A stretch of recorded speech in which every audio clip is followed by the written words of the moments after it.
ایمان کے بارے میں فکر مند رہتا ہے، اپنے اعمال کے بارے میں فکر مند رہتا ہے کہ میرا ایمان خراب نہ ہو، ضائع نہ ہو، میرے اعمال رائگاں نہ جائیں، ضائع نہ جائیں، بلکہ اللہ تبارک و تعالیٰ کے ہاں وہ شرف قبولیت حاصل کریں اور اسی پر میری ساری زندگی گزرے۔ ایک مومن اس کی یہ سوچ ہو، اپنے اعمال کی فکر کرنا، ان کی حفاظت کرنا، ان کو ضائع ہونے سے بچانا، یہ ضروری اور لازمی ہے۔ اور ہر ایسا عمل، ہر ایسا کام جو خطرے کا باعث ہے، ایمان اور اعمال صالحہ کو رائگاں اور ضائع کرنے کا سبب اور ذریعہ ہے، اس عمل سے، اس کام سے مومن مسلمان بھاگتا ہے، اس سے بچتا ہے، اس سے دور رہتا ہے۔ تو سب سے بڑی خطرناک چیز جس سے اعمال ضائع ہوتے ہیں، رائگاں چلے جاتے ہیں، اللہ تبارک و تعالیٰ کے ہاں قبول نہیں ہوتے، سب سے خطرناک چیز وہ اللہ کے ساتھ شریک ٹھہرانا ہے، شرک کا ارتکاب کرنا ہے۔ سورۃ توبہ کے اندر اللہ تبارک و تعالیٰ کا فرمان، ما کان للمشرکین ان یعمروا مساجد اللہ شاہدین علی انفسہم بالکفر، کہ مشرکین کے یہ لائق نہیں ہے کہ وہ اللہ کی مساجد کو، حرم کو، بیت اللہ کو اور دیگر عبادت گاہوں کو آباد کریں، جبکہ وہ اپنے بارے میں کفر کی گواہی دے رہے ہیں اور کفر پر قائم ہیں، شرک پر قائم ہیں۔ ایسی حالت میں حرم کو آباد کرنا ان کے لائق نہیں ہے۔ کیوں؟ کیونکہ حرم تو توحید کا مرکز ہے، بیت اللہ کی بنیاد توحید پر ہے، وہ توحید کا مظہر ہے۔ تو جو توحید کا عامل نہیں ہے، قابل نہیں ہے، وہ اس بیت اللہ کا سرپرست، بیت اللہ کو آباد کرنے والا نہیں ہو سکتا۔ فرمایا اولئک حبطت اعمالہم، ان کے اعمال تو ضائع ہیں، رائگاں ہیں، وفی النار ہم خالدون، یہ ہمیشہ آگ میں رہنے والے۔ تو اللہ تبارک و تعالیٰ نے مشرکین کے اعمال کی نفی کر دی۔ مشرکین بیت اللہ کے ساتھ بڑی محبت رکھتے تھے، اس کا بڑا احترام کرتے تھے، اس کی بڑی خدمت کرتے تھے، لیکن جو بنیادی شرط ہے، بنیادی مقصد ہے، اس سے غافل تھے۔ ایک اللہ کی عبادت بھی کرتے تھے، ساتھ شرک بھی کرتے تھے، اللہ کی عبادت بھی کرتے تھے، ساتھ بت بھی رکھے ہوئے تھے، اور وہ بھی بیت اللہ کے اندر رکھے ہوئے تھے۔ اس طرح کا شرک اور کفر یہ اللہ تبارک و تعالیٰ کو قبول نہیں ہے، اور ایسے لوگوں کے اعمال یہ بھی اللہ تبارک و تعالیٰ کے ہاں کوئی حیثیت نہیں رکھتے۔ ایک دوسری جگہ فرمایا لئن اشرکت لیحبطن عملک ولا تکونن من الخاسرین، کہ اگر آپ نے شرک کیا، شرک کا ارتکاب کیا، شرک والا کام ہو گیا، تو آپ کے عمل رائگاں چلے گئے، ساری زندگی کی محنت وہ ضائع ہو جائے اور تم خسارہ پانے والوں میں سے ہو جاؤ۔ اتنا اہم معاملہ ہے۔ اور دوسری چیز اس کے برابر والی وہ کفر ہے۔ شرک اور کفر میں یہی تھوڑا سا بنیادی فرق ہے کہ مشرک آدمی اللہ کو بھی مانتا ہے اور ساتھ دوسروں کو بھی مانتا ہے، اللہ کا شریک بناتا ہے، اور کافر آدمی نہ اللہ کو مانتا نہ کسی اور کو مانتا ہے، وہ سب کا انکاری ہے۔ ان کے بارے میں بھی فرمایا الذین کفروا وصدوا عن سبیل اللہ اضل اعمالہم، کہ جو لوگ کافر ہیں، اللہ پر ایمان نہیں رکھتے اور اللہ کے راستے سے دوسروں کو بھی روکتے ہیں، ایمان لانے کے راستے میں رکاوٹ بنتے، میں ان کے اعمال اللہ تبارک و تعالیٰ نے ضائع کر دیے، بیکار اور رائگاں کر دیے۔ یہ بھی ایک بہت بڑا سبب ہے اعمال کے قبول نہ ہونے کا اور ساری محنت کے ضائع ہونے کا۔ آدمی محنت بھی کرے اور حاصل بھی کچھ نہ ہو، یہ بہت بڑی بدنصیبی ہے، بدقسمتی ہے۔ اور اسی طرح ایک اور چیز فرمایا کہ آدمی ایمان لائے، مسلمان ہو، مسلمانوں والی زندگی گزارے، مسلمان معاشرے میں رہے، سب کچھ اس کا مسلمانوں والا، اور پھر کسی شیطانی وسوسے میں آ کر، کسی دنیاوی لالچ میں آ کر، کسی گمراہی میں آ کر دین کو چھوڑ دے، مرتد ہو جائے، اس سے بھی سارے اعمال ضائع ہو جاتے ہیں۔ وَمَن يَرْتَدِدْ مِنكُمْ عَنْ دِينِهِ فَيَمُتْ وَهُوَ كَافِرٌ، جو دین اسلام سے مرتد ہو جائے، دین کو چھوڑ دے اور اسی حالت میں، کفر کی حالت میں، مرتد ہونے کی حالت میں مر جائے، میں اولئک حبطت اعمالهم، ان کے پچھلے اعمال سارے ضائع، بیکار، فی الدنیا والآخرہ، نہ دنیا میں ان کا کوئی شمار، نہ آخرت میں ان کا کوئی اجر و ثواب۔ وَأُولَٰئِکَ أَصْحَابُ النَّارِ هُمْ فِيهَا خَالِدُونَ، یہ جہنم والے ہیں اور اس میں ہمیشہ رہنے والے۔ اسی طرح آخرت کا انکار کرنا، دوبارہ اٹھنے کا انکار کرنا، حساب کتاب کا انکار کرنا، اس پر ایمان نہ لانا، یہ بھی اعمال کو ضائع کر دیتا ہے۔ مَا وَالَّذِينَ كَذَّبُوا بِآيَاتِنَا وَلِقَاءِ الْآخِرَةِ حبطت اعمالهم، سورۃ اعراف کے اندر فرمایا کہ وہ لوگ جنہوں نے ہماری آیات کی تکذیب کی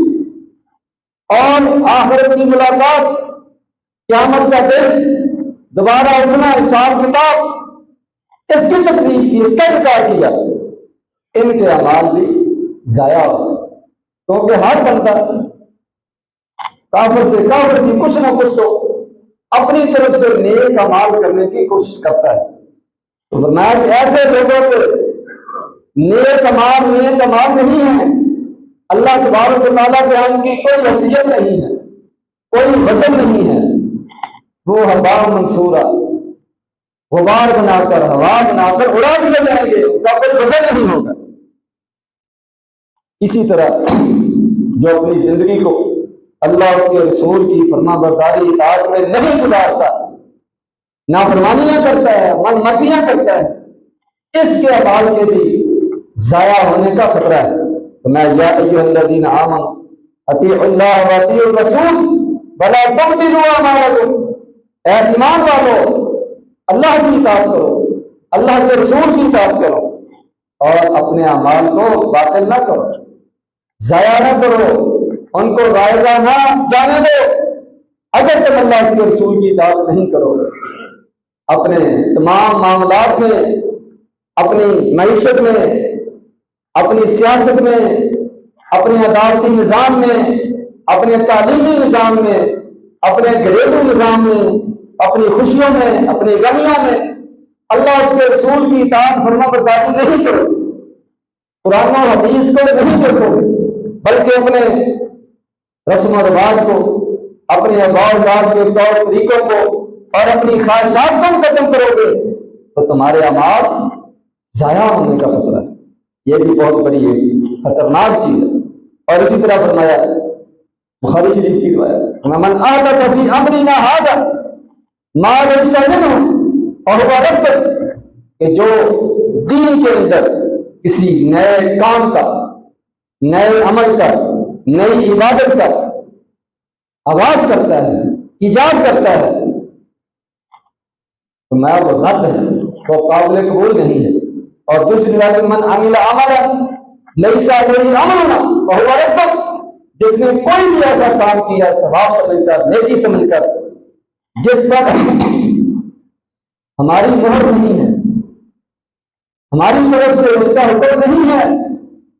اس کرنے کا، اس کام کو بجا لانے کا ہم نے حکم نہیں دیا، وہ اپنی خواہش اور مرضی سے کر رہا ہے، وہ رد، وہ بھی قبول نہیں، وہ بھی رد ہے، اس کا کوئی اجر و ثواب نہیں۔ اپنی خواہش کی پیروی کرنا، رسم و رواج کی پیروی کرنا، ماحول کی پیروی کرنا، قرآن و حدیث کے خلاف کوئی کام کرنا جسے ہم بدعت کہتے ہیں، خرافات کہتے ہیں، رسم و رواج کہتے ہیں، اس سے بھی اعمال کا اجر و ثواب وہ ختم ہو جاتا ہے، ضائع ہو جاتا ہے۔ اور اسی طرح اعمال کو ضائع کرنے والی ایک اور بڑی چیز وہ ریاکاری ہے۔ دکھلاوا ہے، یعنی آدمی کو نیکی کرے اس میں اخلاص نہ ہو، اللہ کی رضا مقصود نہ ہو، صرف اللہ کے لیے وہ کام نہ کرے، بلکہ اس کے اندر لوگوں کو دکھانا، لوگوں کو خوش کرنا، واہ واہ کہلانا، مشہوری اپنی کرنا، یہ مقصود ہو، یہ نیت ہو، ایسا عمل بھی وہ ضائع ہو جاتا ہے، بیکار چلا جاتا ہے، رائگاں جاتا ہے، اس کا کوئی اجر و ثواب نہیں۔ جیسے کہ مسلم شریف کے اندر ایک روایت میں ایک شہید، ایک سخی اور ایک عالم کا واقعہ بیان کیا گیا، جنہوں نے بڑے بڑے کام کیے لیکن اخلاص سے خالی تھے، اللہ کی رضا سے خالی تھے، ان کے اندر ریاکاری اور دکھلاوا تھا، ان کے اعمال کی کوئی قیمت نہیں پڑی، بلکہ سب سے پہلے ان کو جہنم میں پھینکا گیا۔ یہ بہت خطرناک چیز ہے کہ آدمی عمل کرے اور اس میں خلوص نہ ہو، اللہ کی رضا نہ ہو، اور اس کے برعکس دکھلاوا اور ریاکاری اس کے اندر پائی جاتی۔ اسی طرح عمل کر کے، خاص طور پر صدقہ خیرات کر کے احسان جتلانا، اور جس پر صدقہ خیرات کیا ہے اس کو پریشان کرنا، اس کو تنگ کرنا، اس کو تکلیف دینا، یہ بھی آدمی کے صدقے کے اجر کو ضائع کر دیتا ہے۔ میں یا ایھا الذین آمنوا لا تبطلوا صدقاتکم بالمن والعذا، سورۃ بقرہ کے اندر اللہ تبارک و تعالیٰ کا، اے ایمان والو اپنے صدقات کو، اپنے خرچ کیے ہوئے مال کو اور اس کے ثواب کو باطل نہ کرو، ضائع نہ کرو۔ کس طریقے سے؟ احسان جتلا کر اور تکلیف دے کر، اس سے بھی عمل جو ہے وہ ضائع ہو جاتا ہے۔ آپ نے کسی کے ساتھ نیکی کی ہے تو اس کے بدلے کی، اجر کی امید اللہ تبارک و تعالیٰ سے رکھو، اور یہ ذہن میں رکھو کہ میں نے اللہ تبارک و تعالیٰ کو خوش کرنے کے، اللہ تبارک و تعالیٰ کے حکم پر عمل کرتے ہوئے اللہ تبارک و تعالیٰ سے اجر و ثواب لینے کے لیے یہ کام کیا ہے، اس پر میرا کوئی احسان نہیں ہے، اور اس کو میں کسی قسم کا کوئی اس طرح کا یاد دہانی کرا کے اس کو تکلیف نہیں دینا چاہتا، بلکہ یہاں تک حدیث میں آیا ہے کہ آدمی جب خرچ کرے تو اس کے بائیں ہاتھ کو نہ پتا چلے کہ دائیں ہاتھ میں کیا خرچ کیا ہے، یعنی اتنا خفیہ طور پر، چھپا کر، دکھلاوے سے بچتے ہوئے، احسان سے بچتے ہوئے، خالص اللہ تبارک و تعالیٰ کی رضا کے لیے آدمی نیکی کرے۔ اور اسی طرح ہر کام میں، ہر نیک عمل میں وہ دنیا کا تو مفاد سامنے رکھنا، دنیا کا فائدہ سامنے رکھنا، یہ بھی اجر کو ضائع کر دیتا ہے، عمل کو ضائع کر دیتا ہے۔ سورۃ ہود کے اندر اللہ تبارک و تعالیٰ کا فرمان، من کان یرید الحیاۃ الدنیا وزینتہا نوفی الیہم اعمالہم فیہا وہم فیہا لا یبخسون، جو دنیا کی زندگی چاہتے ہیں، دنیا کی زیب و زینت چاہتے ہیں، دنیا کے مفادات اس کے طلبگار ہیں، ہم ان کو ان کے اعمال کا بدلہ، ان کی ساری محنت کا ثمر وہ دنیا کے اندر دے دیں گے، اور کسی قسم کی کمی نہیں کی جائے، جتنی محنت کریں گے وہ اتنا ان کو بدلہ مل جائے گا۔ لیکن اولئک الذین لیس لہم فی الآخرۃ الا النار، آخرت میں ان کے لیے سوائے آگ کے اور کچھ نہیں ہوگا، کیونکہ انہوں نے جو کچھ بھی کیا ہے، جتنی بھی محنت کی ہے، ساری دنیا کے مفاد کے لیے کی، اللہ تبارک و تعالیٰ سے اجر و ثواب لینے کے لیے نہیں کی تھی، اس لیے وہاں پر ان کو کچھ نہیں ملے۔ وَحَبِطَ مَا صَنَعُوا فِيهَا، اور دنیا کے اندر جو کچھ کرتے رہے وہ تو رہ گیا، ضائع رائگاں ہو گیا، ادھر ان کے لیے یہاں کچھ نہیں ہے۔ وَبَاطِلٌ مَا كَانُوا يَعْمَلُونَ، اور جو کچھ یہ کرتے رہے وہ سب باطل اور رائگاں چلا گیا، آخرت میں ان کے لیے کچھ نہیں ہے۔ تو یہ بھی بڑی اہم اور فکر رکھنے والی چیز کہ آدمی ہر وقت وہ دنیا کی سوچ نہ رکھے، بلکہ آخرت میں اللہ تبارک و تعالیٰ سے بدلے کی اجر و ثواب کی امید رکھے۔ اللہ تبارک و تعالیٰ آخرت کے چاہنے والوں کو، آخرت کے طلب والوں کو دنیا بھی دیتے ہیں، دنیا میں محروم نہیں کرتے، لیکن آدمی کی نیت یہ ٹھیک ہونی چاہیے۔ اور اسی طرح نبی کریم صلی اللہ علیہ وسلم نے فرمایا مسلم شریف کی طرح، مسند احمد کی روایت ہے، من اتا کاہنا او عرافا فصدقه بما یقول فقد کفر بما انزل علی محمد صلی اللہ علیہ وسلم۔ عمل کو ضائع کرنے والا ایک خطرناک کام، نیکیوں کو کھا جانے والا ایک خطرناک عمل، فرمایا کہ جو آدمی کسی جادوگر کے پاس آئے، غیب کی خبریں دینے والے کے پاس آئے، کسی کاہن کے پاس آئے، چوریاں بتانے والے کے پاس آئے، قسمت کا ہاتھ بتانے والے کے پاس آئے اور اس سے پوچھے، پھر اس کی تصدیق کرے، اس کو صحیح سمجھے، فرمایا کہ اس نے محمد صلی اللہ علیہ وسلم کے دین کا انکار کیا، یہ دین سے نکل گیا، اس کے عمل سارے غائب ہو گئے، خطرناک عمل ہے۔ کسی کے بارے میں یہ عقیدہ رکھنا کہ وہ غیب جانتا ہے، اس سے پوچھا جائے یہ غیب کی خبریں بتائے گا، چوری بتائے گا، کس نے کی ہے، اور امتحان کے بارے میں بتائے گا کہ پاس ہوگا یا نہیں، ویزے کے بارے میں بتائے گا کہ لگے گا کہ نہیں، جیت ہار کے بارے میں بتائے گا کہ جیتو گے یا ہارو گے۔ اس طرح کا ذہن آدمی رکھ کر کسی کے پاس جائے، اس سے پوچھے، اس کی تصدیق کرے، تو یہ چیز بھی اعمال کو ضائع کر دیتی۔ اسی طرح نبی کریم صلی اللہ علیہ وسلم نے من شرب الخمر لم تقبل له صلاۃ 40 صباحا، کہ جو آدمی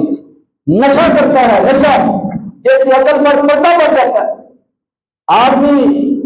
مست ہو جاتا ہے، مدہوشی میں آ جاتا ہے، اچھے برے کی پہچان نہیں رہتی، میں کہ ایسا آدمی اس کی 40 دن تک نماز جو ہے وہ ضائع ہو جاتی ہے، رائگاں چلی جاتی ہے، قبول نہیں ہوتی۔ یہ بھی اعمال کو، نیکیوں کو کھا جانے والا عمل ہے، ضائع کر دینے والا عمل ہے۔ نشہ کرنا جس کو اللہ اس کے رسول نے حرام کیا اور اس کی سزا رکھی ہے، اگر سزا سے آدمی بچ بھی جائے، کسی کو پتہ نہ بھی چلے، لیکن اس کے یہ 40 دن کے نمازوں والا عمل یہ ضائع ہو جائے۔ اس طرح کے اور مزید خطرناک قسم کے کچھ کام ہیں جن سے آدمی کی ساری زندگی کی جمع پونجی، ساری محنت ضائع ہو جاتی ہے۔ ایسے کاموں سے بچنا بھی ضروری ہے، ان کا خیال رکھنا بھی ضروری ہے۔ آدمی نیکی کرے لیکن نیکی کو ضائع کرنے والی جو چیزیں ہیں ان کا خیال نہ رکھے، ان سے نہ بچے، تو یہ بھی بڑی خطرے والی چیز۔ اللہ تبارک و تعالیٰ قرآن و حدیث کو سمجھنے کی، اس پر عمل کرنے کی توفیق عطا فرمائے۔